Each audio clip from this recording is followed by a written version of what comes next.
Hello everyone, welcome to IFS students. आज मैं एक बहुत इंपॉर्टेंट चीज़ आपके साथ में डिस्कस करने आई हूँ कि क्या आपके स्टडी हैबिट्स होने चाहिए। Okay, I will be advising you on developing some effective study habits if you want to succeed in competitive exams. मुझे विश्वास है कि मेरे सारे बच्चे अभी फिलहाल प्रिपेयर कर रहे हैं for competitive exams like IIT JAM, GAT B, CUET, TIFR और इसके अलावा जो भी एग्जाम्स है जो आपकी यूनिवर्सिटी में एडमिशन दिलवाएगा, आप लोग सबके लिए मेहनत कर रहे हो। ध्यान रखना है कि पढ़ाई करने के बस आपको कुछ ही चीज़ें पता होनी चाहिए एंड उसके बेसिस पे आप लोग बहुत इजीली सक्सीड कर सकते हो in your exams. If I discuss about the study habits, तो आपको मैं कुछ चीज़ें बताती हूँ। पहली बात तो, जब भी आप एक एग्जाम को टारगेट करने की कोशिश करोगे, first of all understand the exam very well. Look for the proper syllabus. Syllabus देख लो क्या क्या है। उसके बाद में देखो कि आपको क्या उसमें से आता है और क्या नहीं आता है। Okay, if you look at the syllabus you immediately will get to know कि भाई ठीक है, अगर यहाँ पे 13 यूनिट्स पूछे जा रहे हैं तो 13 में से मुझे 7 और 8 तो बहुत अच्छे से आते हैं, बचे हुए 3 से मुझे थोड़े ठीक ठाक आते हैं। इससे आपको ये कॉन्फिडेंस आएगा कि चलो ठीक है, इट्स नॉट लाइक वो कुछ नहीं आता, वो काफ़ी चीज़ें आती है। Then look for the previous year questions, look for the paper analysis. इससे आपको पहले तो ये आइडिया मिल जाएगा कि आपको कितने मार्क्स स्कोर करने हैं एग्जाम में क्वालिफाई करने के लिए। When you look at the analysis you get to know कि किस टॉपिक पे कितना वेटेज है। उसके हिसाब से आपको अपनी पढ़ाई शुरू करनी चाहिए सबसे पहली बात। सो first of all look for the syllabus, look for the previous year papers and look for the paper analysis. इससे आपको डायरेक्शन मिलेगा कि हमें किस सीक्वेंस में पढ़ाई स्टार्ट करनी है, मुझे क्या क्या आता है, क्या नहीं आता है, मुझे जो आता है उस बेसिस में मैं कितने मार्क्स कंफर्म कर सकता हूँ अपने, जो नहीं आता है उसको मैं क्या क्या उसमें से टारगेट कर सकता हूँ कि मैं क्वालिफाइंग मार्क्स तक अपने आप को पहुँचा सकूँ। Because if we talk about the competitive exams, cut off बहुत हाई नहीं जाते हैं। कट ऑफ हमारे काफ़ी हद तक मिड में रहते हैं, 60-70% तक अगर आप मार्क्स लाते हो तो आप एक अच्छे रैंक में एक अच्छी जगह पे एडमिशन ले सकते हो।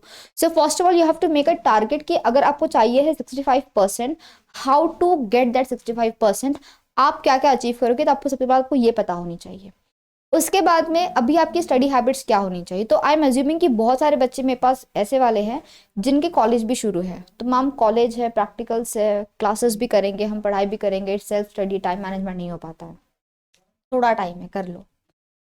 प्रॉपर आपको टाइम मैनेज करना है। कॉलेज जा रहे हो, लेक्चर्स अटेंड कर रहे हो, practicals, don't waste any time. अगर आपको फाइनल ईयर चल रहा होगा तो प्लीज़ टाइम बिल्कुल वेस्ट मत करो। घर पे जल्दी आके आप क्लासेस कर सकते हो हमारे साथ में। Because in our sessions, in our app live sessions, हम आप लोगों को प्रॉपर क्रिस्प मैनर में पढ़ाते हैं। जहाँ से कितने क्वेश्चंस आते हैं आपको वो टॉपिक को टारगेट करके हम लोग काफ़ी डिटेल में पढ़ाते हैं। We give you all the notes ताकि आपको प्रॉपर पता चले कि भाई इतना टेबल भी मैंने कर लिया तो मुझे यहाँ से क्वेश्चन डेफिनेटली मिलने वाला है। Because we all have that experience, we have studied your exam very well. तुमको पता है कि कहाँ से क्वेश्चन आएगा एंड ट्रस्ट मी, आपका पेपर वहीं से बनता है। आई कैन गारंटी दैट कि हमारे स्टूडेंट्स यही बताएंगे कि मैम एग्जाम तो बिल्कुल वहीं से बन के आता, आपने इसको इस क्लास में पढ़ाया था। सो ये हम लोगों को काफ़ी पता है। तो आई नो दैट थिंग कि बच्चों को कितना पढ़ना है, कहाँ से पढ़ना है। सो फर्स्ट ऑफ ऑल प्रॉपर आपको प्लानिंग करनी है कि आप पढ़ो भी हमसे, आप सेल्फ स्टडी भी कर सको एंड आपको टाइम निकालना ही पड़ेगा for practising many questions. Because in exams like this competitive exams, अगर मैं बात करूँ आईआईटी जैम की, एमसीक्यूज है, एमएसक्यूज है, एनईटी वाले क्वेश्चंस भी आते हैं। अगर हम बात करते हैं अबाउट गैट बी, सीयूईटी, तो वहाँ पे आपको सिर्फ एमसीक्यूज आते हैं। अगर हम बात करते हैं गैट बी आईआईटी जैम की, तो आपको फिजिक्स, केमिस्ट्री, मैथ्स भी पढ़ना पड़ता है।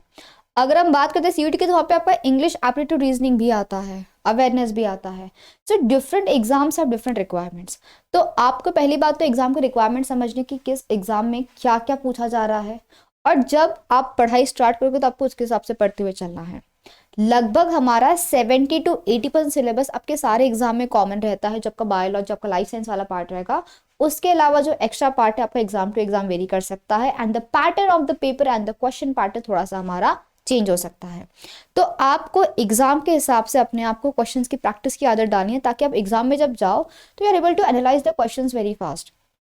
आई got this feedback from many of my students कि मैम शुरुआत में जब हम प्रैक्टिस करते हैं एमसीक्यूज के, टाइम लगता है, एक क्वेश्चन को मेरे को 5 मिनट लगेगा, but when you have that practice, उसके बाद में आप एक क्वेश्चन को हार्डली 1-2 मिनट में भी सॉल्व कर सकते हो, less than that also.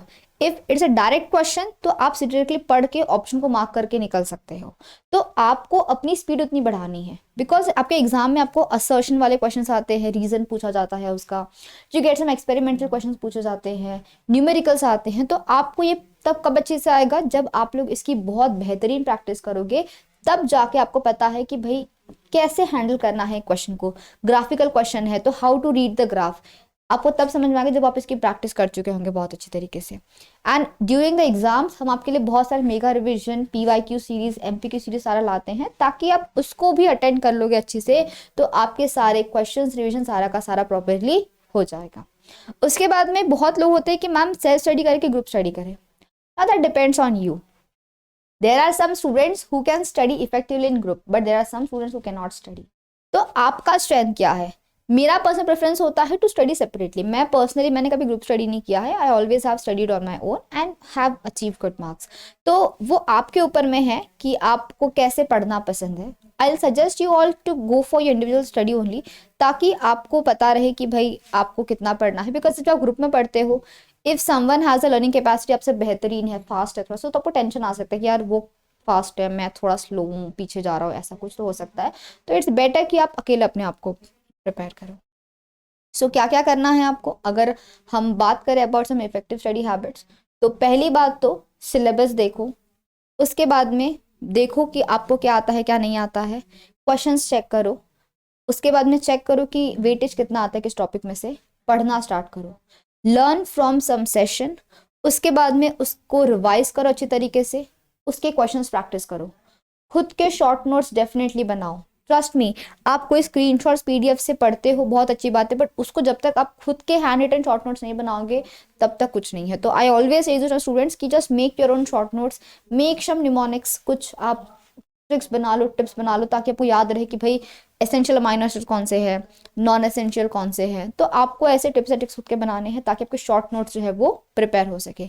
Short notes को आप इतना अच्छा रिवाइज करो कि आपको एग्जाम के टाइम पे ऐसा हो जाएगा कि आपको एग्जैक्टली पता चलेगा कि भाई ये वाला लिस्ट मैंने मेरे चार्ट में कहाँ पे बना के रखा हुआ था।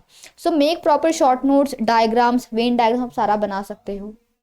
And most important thing is consistency. एक दिन बहुत पढ़ लिया, 2-4 दिन नहीं पढ़ा, ऐसा नहीं होता है। आपको डेली पढ़ते चलना है। Keep small targets for you, don't keep कि भाई मैं पूरा बायोकेमिस्ट्री एक हफ्ते में पढ़ूंगा, नहीं। डिवाइड करो। मंडे को प्रोटीन्स पढ़ना है, ट्यूसडे को कार्बोहाइड्रेट्स पढ़ने हैं, वेडनेसडे को मुझे लिपिड्स पढ़ना है, थर्सडे को स्ट्रक्चर ऑफ DNA पढ़ना है, फ्राइडे को मुझे कोई और टॉपिक ग्लाइकोलिसिस पढ़ना है, सैटरडे को मुझे कोई मेटाबॉलिज्म वाला पार्ट कंप्लीट करना है, संडे को मुझे सिर्फ प्रैक्टिस करना है questions. Keep small targets for yourself, ताकि आप उसको अचीव करोगे तो you get that achievement. You will all agree with me in this कि अगर आप कोई भी चीज अचीव करते हो तो आप में कॉन्फिडेंस बढ़ जाता है, हो ना। अगर आपने सपोज आज डिसाइड करते कि I will study carbohydrates, if you complete that thing, आपको after completion you will immediately have that confidence कि यार मैंने डिसाइड किया तो मैंने कर लिया है चीज। And you will definitely have that confidence कि नेक्स्ट डे आप अपना टॉपिक वापस से कंप्लीट करोगे कि नहीं, मुझे उस अचीवमेंट को अपने अंदर बरकरार रखना है। So trust me with the students की have very small targets for yourself and उसको आप डेली अचीव करोगे। When you will achieve even one target, तो आप में कॉन्फिडेंस जो है वो इमीडिएटली बूस्टअप होगा। सो ये कुछ मेरी तरफ से थी आप लोगों के लिए कुछ study habits. If you need any help from us, आपको हमसे कोई भी हेल्प चाहिए है तो प्लीज़ आप मुझे इस कमेंट के नीचे बताइएगा कि मैम डिस्ट्रैक्शन ऐसे हो रहा है या ये चीज़ करनी पा रहा है। तो definitely you can ask me all these questions, I will help you all guys. Social media से डिस्ट्रैक्शन, बट अगर आप उसको बेहतरीन तरीके से यूज़ करोगे तो वो बिल्कुल डिस्ट्रैक्शन नहीं है। डिसेबल द नोटिफिकेशंस, डिसेबल कर दो, बिकॉज अगर एक पिंग आ गया तो फिर आपका पूरा ध्यान उसमें चला जाता है और फिर आप पढ़ाई नहीं कर पाते हो। या फिर आप लेक्चर्स को डाउनलोड कर सकते हो, नेट ऑफ करके देखो ताकि आपको कोई डिस्ट्रैक्शन ना रहे। सो ये आपको अपने आप में मेहनत करनी है, आपको समझना है, समझाना है खुद को कि आपके लिए कितना ज़रूरी है ये exam. And when you will have that sense of understanding तो फिर आप अच्छे से कर सकते हो। All the very best. I hope this is some useful to you all. Do share this with your friends as well. Have a great day everyone and happy learning.